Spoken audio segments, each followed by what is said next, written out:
Hello and welcome to Dialogue. I'm Yang Rui, and nice to see you again.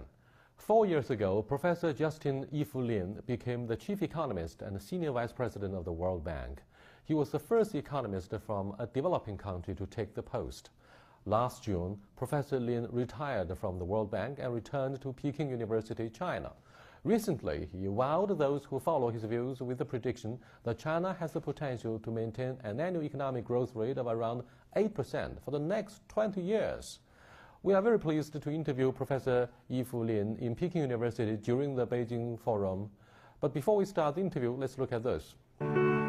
Justin Yifu Lin is a former chief economist and senior vice president of the World Bank. He's considered one of China's greatest economists. Lin was born on October 15, 1952, in Yilan, Taiwan. He received an MBA degree in Marxist political economy from Peking University in 1982 and a PhD in economics from the University of Chicago in 1986. Lin came back to China to begin his career, carrying with him 30 boxes of academic material about Western economic theory. He became a professor at Peking University and founded the China Center for Economic Research with his colleagues in 1994.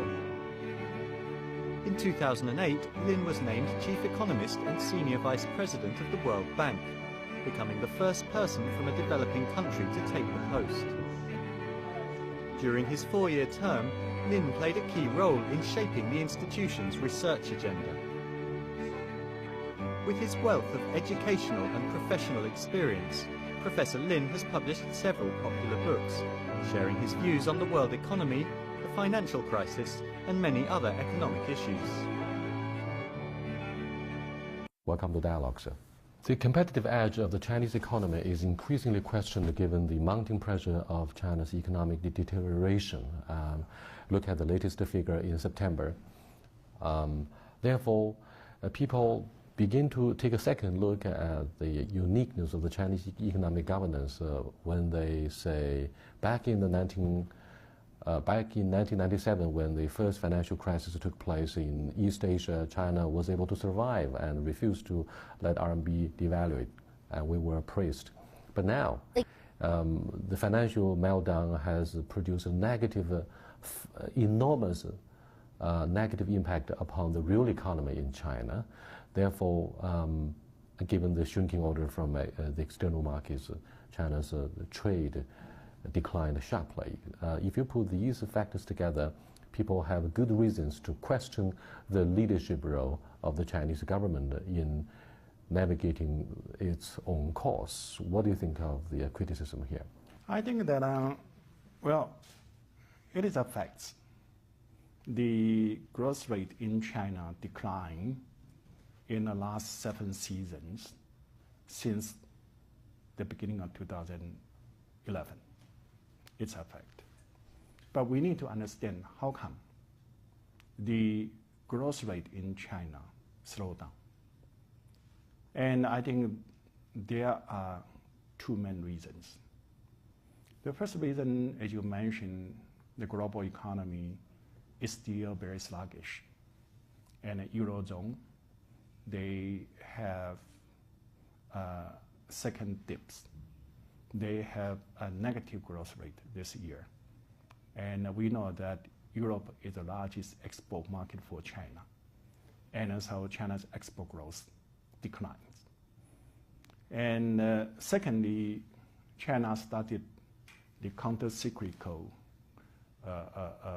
fiscal stimulus at end of 2008, beginning of 2009. Now 4 years have passed. So many of those projects are either completed or close to complete. And that means the investment growth rate also slowed down. At the same time, because there's concern about the housing bubble, concern about the inflation rate, so the Chinese government proactively adopts some policy to mitigate the dangers of inflation, the danger of housing bubble. And that means the investment for both reasons, slow down. We know there are three drivers for China's growth. One is export. The other one is investment. The third one is consumption. Consumption in China still grows very robustly, but the other two drivers slow down. So naturally, the Chinese economy will slow down. Perhaps you have underestimated the strength of a fourth driving force. That's the government procurement program. People say that the government's purchase or procurement programs would account for a larger part of the GDP growth rate. Do you agree? Well, when we engage in the counter-cyclical intervention, we have this fiscal stimulus. Those kind of investment projects certainly, because they are counter-cyclical, they are fiscal stimulus, so the government, expenditure in the format of procurement certainly will be large. And again, as I mentioned, when the projects complete, then those kind of procurement will be reduced. 4 years ago, when this current government initiated a very impressive program of a 4 trillion RMB worth of stimulus package, a lot of the economists and bankers, as well as entrepreneurs, raised the same question: where does the money come from? 4 trillion. Therefore, they came up with the theory that a lot of bubbles, a lot of money must have been printed. Look at the local debts, non-performing loans of the state-owned banks and the state-owned enterprises. Much of the money that the government provided them found their way to the real estate market. So people begin to question the wisdom of having or delivering the 4 trillion stimulus package. I think that I do not quite agree with that judgment, because we need to consider what is the alternative. Because at the end of 2008, beginning of 2009, in the coastal provinces, there were about more than 20 million people being laid off. Without the government stimulus, then the unemployment would be a big issue. And we know unemployment can lead to social instability, political instability. That's one thing. And then secondly, this 4 trillion Chinese yuan stimulus, I think mostly are used in project. In the short run, it creates jobs, it creates demand and growth. But in the long run, it also contributes to the productivity enhancement and China's growth potential. So I think overall, this 4 trillion stimulus is the right policies and will produce good result. And there's some trouble. There's some problem that's, from what I see, is management problems. Because this 4 trillion of stimulus, only 1.2 trillion comes from the government fiscal appropriation. The other 2.8 trillion comes from the bank loan. And sometimes it's not so easy to control the direction of those kind of 2.8 trillion loans and where they will be used. So that's the, part of them certainly go to real estate and so on, cause, the sharp rise in real estate prices. But we can learn a lesson, because when a shock like this global financial crisis came all of a sudden, and we need to have a quick response. And certainly you cannot plan everything when you have a quick response. And so we need to judge, overall, it's a successful intervention. But if there's a next one, we can learn more lessons That means next one, if we have another shock or another necessity to have a counter-cyclical intervention, then we can use more of the resources from the fiscal side instead on the monetary side. There's always a debate about the hindsight wisdom. Thank you very much. We have to leave you there for the moment. You are watching Dialogue with Professor Lin Yifu from Peking University. He is the former chief economist and senior vice president of the World Bank, the first of its kind ever from a developing country in the history of the World Bank. We'll be back in a few minutes. Don't go away. From 2002 to 2011, China's GDP grew at an average annual rate of 10.7% and moved up from the sixth biggest economy to the second place in the world. In the same period, per capita GDP jumped from $1,000 plus US dollars to $5,432 US dollars. There's widespread belief that sustaining long-term growth momentum is going to require some ambitious planning and solutions, and this includes some tough reforms of the fundamental systems. China has basically established a framework of socialist market economy, but the system is still not mature. The market economy should be accompanied by a mature legal system. Then all the market players can be treated fairly and have a feeling of safety. Then they can make the most of their potential. The government is now focusing on building up the service industries and consumer spending. It's shifting away from reliance on cheap labor, stressing technology and innovation. Enterprises should play a bigger role in promoting innovation capacity. In the past, we are relying on research institutions for innovation, but they are still not close to the market. Now it's very important for us to combine the resources from the research institutions to produce innovative products in the markets. This is a way to compete in the market today. Delegates also highlighted concerns over natural resources and environmental protection. They said China needs to work on sustainable development while doing whatever it can for the well-being of all its people. Welcome back, sir. Now, the local governments are not allowed to issue bonds because of the budget deficits. Now, how can we have enough money to have a second round of stimulus to sustain the Chinese economic growth? There are several ways. Currently, if a local government wants to issue bonds, they ask NDRC, National Committee of Development, of Reform and Development, to issue the bond on their behalf. And certainly, they can continue to do that. Currently, because we have a balanced budget regulations, so the local government, they cannot issue local bond by themselves. But if there are necessity, we can certainly reform the regulations.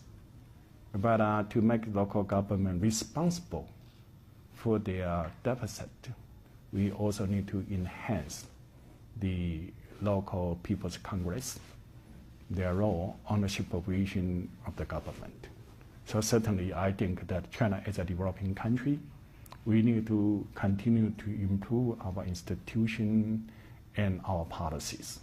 So that is one direction. There's some discussion, and when the opportunity matures, that will be a direction that we can move. The other negative factor that may have prevented the Chinese economy from moving on more rapidly as we did has been the rise of labor costs, and perhaps the entry into the WTO, the rise of corporate income tax, so on and so forth. So the national treatment may have discouraged some of the multinational players from sustaining their presence in the Chinese market. Do you think this negative trend is likely to continue following the recent protests against the Japanese? Now, some of the Japanese giants are reconsidering their investment and production in the Chinese market. Do you think we have exhausted our dividends, we have exhausted our options, and therefore we are facing the Lewis turning point and the middle income trap, as in the case of many other developing countries? First, I don't think that is a negative trend, because the goal for economic development is to raise people's different standards. I think that that's necessary, and also it's a consequence of economic development, because the goal of economic development is to raise the different standards of every citizen in China. And unless their wages can increase along China's economic development, otherwise how can you raise their different standards? So I think it's a positive thing. But the increase in the wage rate certainly will put a cost pressure on the enterprises. And a response from the enterprises or the business community is to upgrade their industries, to have a technological innovation in order to absorb this kind of cost pressure. At the same time, to further improve their competitiveness. And you talk about middle income trap. The way to over middle income trap is not to reduce wage. The way to over middle income trap is to have a process of continuous in the technological innovation and industrial upgrading. And so, our value added in our economic production can be increased continuously. And with that, people's income can increase continuously. And then we can reach the status as a high-income country. So I think that's a necessary process. It's a positive thing, but everything has two sides. The business community need to cope with this opportunity and to face these challenges. Upon your return from the World Bank, you made some very impressive remarks about the future of the Chinese economy. For example, you predicted that our economy will be able to develop at an annual rate of 8%, or has the potential to develop at an annual GDP growth rate of 8% for the next 20 years. You wowed the whole world with this sensational prediction. What is the basis for your judgment? Well, I'd like to say first, this is not the first time for me to make that prediction. I published my book, Demystifying the Chinese Economy, and the Chinese version was published in 2009, and that prediction was in the book already. I published the China Miracle in 1994.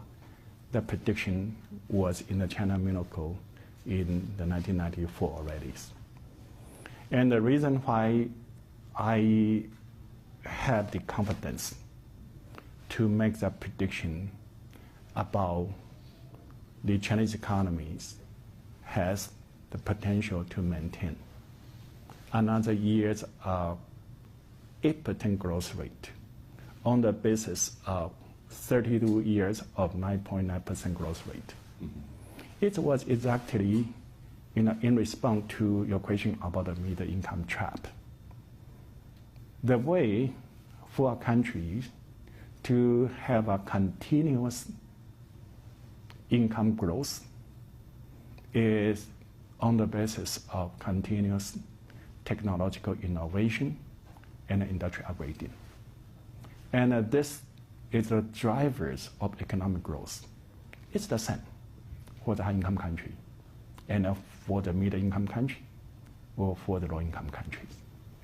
But for the developing countries, in the process of their technological innovation and industrial upgrading, they have something called the advantage of backwardness. Because technological innovation, industrial upgrading, they can benefit from the existing technology and industries in a high-income country. And historical evidence and economic analysis show if a country knows how to use that advantage of backwardness, they can reach 8%, 9%, or 10% growth rate. I mentioned China has grown dynamically for 32 years. But even with that, China is still a middle-income country. And the latest data I have for China to make a comparison is 2008. In 2008, the per capita income in China measured by purchasing power parity was 21% of the US in that year. It was the same as Japan in 1951, Singapore in 1967, and Taiwan in 1975, and Korea in 1977.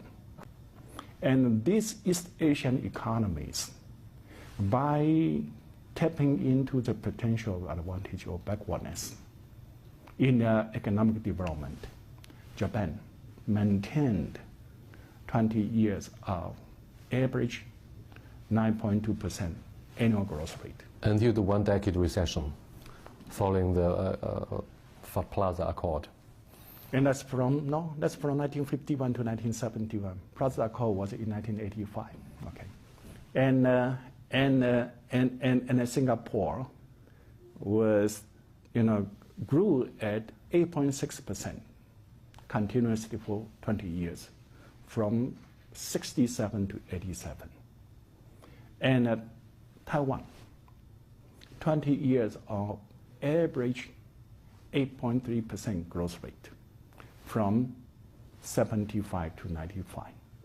And Singapore, and Korea, 20 years of average 7.6%, from 77 to 97. I mentioned East Asian economies. Their development pattern was exactly the same as the development pattern that China followed after the reform in 79. If they could grow at 7.6% to 9.2%, realize that for 20 years, that means China has the potential to grow at around 8% for another 20 years. But certainly it's a potential. We need to do a lot of effort to reform the economies and to develop the economy along the line of China's competitive advantages in order to tap into the potential. And that is the, my analysis. And as you say, because most people now, they are influenced by the short run, slow down, and they forgot to look into that potential. History tells the future. That's the Chinese way of thinking. Now, when we look at how to sustain the economic growth in China, I remember many scholars in the West say China will get old before it gets rich. What do you think of, very briefly, Professor Lin, what do you think of the one-child policy, the family planning policy that may turn out to be a curse instead of a plus for the sustainability of the economic growth? Now people started to talk about relaxing the one-child policy. I think that certainly because the demographic trend is clear. China sooner or later will reach the aging society, and because of one-child policies, that will come earlier than other countries. But I think that may put a little bit pressure, but there's a lot of policy responses that will help China to cope with that. The first one is, that China currently has a very early retirement age. For the male, 55, for the female, 50. So we can extend a little bit of the retirement age, and that will increase the labor supply. But more importantly than that is the substitution between quantity and quality.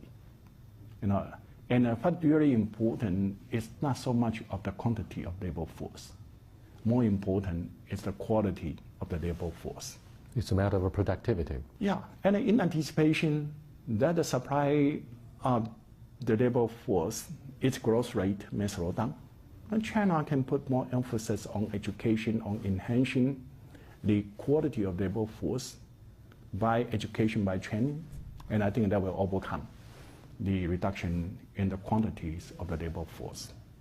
And the last one, as you mentioned, certainly the government can consider the possibility of relaxation in the one-child policies. But in effect, in the countryside, the policy has been relaxed. And in the urban areas, there are also some relaxation. I don't know how many children you have or how many brothers and sisters you have. We know that for families, if both spouses, that's husband and wife, if they both come from a one-child family, then they can have a second birth, right? So that's a relaxation. So certainly, that may cause a little bit of pressure, but I'm sure there are enough scopes for policy responses to mitigate the negative side of that pressure. Thank you very much. We don't have enough time to discuss future of the small and medium-sized enterprises and what the reform of the financial system in China means for their ability to get loans. But thank you very much for your participation. I really appreciate it. Thanks a lot. Of the World Bank, becoming the first person from a developing country to take the post. During his 4-year term, Lin played a key role in shaping the institution's research agenda. With his wealth of educational and professional experience, Professor Lin has published several popular books, sharing his views on the world economy, the financial crisis, and many other economic issues. Welcome to Dialogue, sir. The competitive edge of the Chinese economy is increasingly questioned given the mounting pressure of China's economic deterioration. Look at the latest figure in September. Therefore, people begin to take a second look at the uniqueness of the Chinese economic governance when they say back in 1997, when the first financial crisis took place in East Asia, China was able to survive and refused to let RMB devalue, and we were praised. But now, the financial meltdown has produced a negative, enormous negative impact upon the real economy in China. Therefore, given the shrinking order from a developing country to take the post. Last June, Professor Lin retired from the World Bank and returned to Peking University, China. Recently, he wowed those who follow his views with the prediction that China has the potential to maintain an annual economic growth rate of around 8% for the next 20 years. We are very pleased to interview Professor Yifu Lin in Peking University during the Beijing Forum. But before we start the interview, let's look at this. Justin Yifu Lin is a former chief economist and senior vice president of the World Bank. He's considered one of China's greatest economists. Lin was